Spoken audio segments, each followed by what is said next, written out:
1 million Australian dollars na nakita sa nabiling pantalon sa ukay-ukay sa Maayon, Capiz. May halaga kaya? Ating alamin sa report ni Daryl Marie Sarmiento ng GMA Regional TV, One Western Visayas.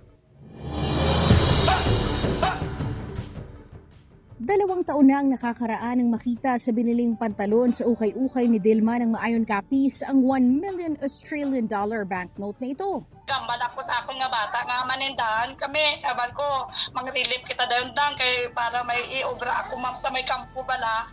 Nakita na ako ina sa may sa Dilargo. Matapos ang matagal na panahon, ngayong taon lang nang naisipan niyang alamin kung totoo ba o may halaga ang nakitang pera sa pagbabakasakaling ito na ang sagot sa matagal niyang panalangin na makaahon sa hirap.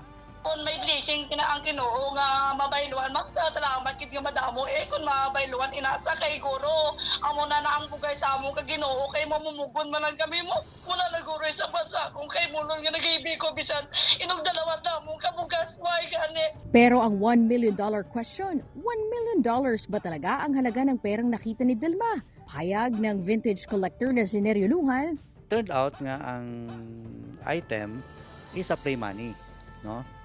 So hindi siya actual banknote nga halin sa bangko, no?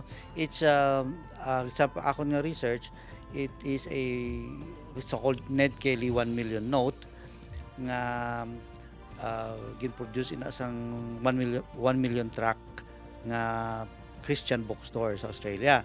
Ayon pa kay Lujan, kung mayroong kolektor na nais bumili ng item, depende na raw kung magkano niya ito bibilhin. Makita may value siya ang isa ka item, it depends sa end user or sa the person at the end of the rainbow nga siya gid mismo ang maka-appreciate siya. Payo pa ni Lujan sa publiko, huwag basta-bastang maniwala sa instant yaman o sa mga nakikitang collector's item dahil dapat meron itong certificate of authenticity at pagsusuri ng mga eksperto. Daryl Marie Sarmiento para sa GMA Regional TV.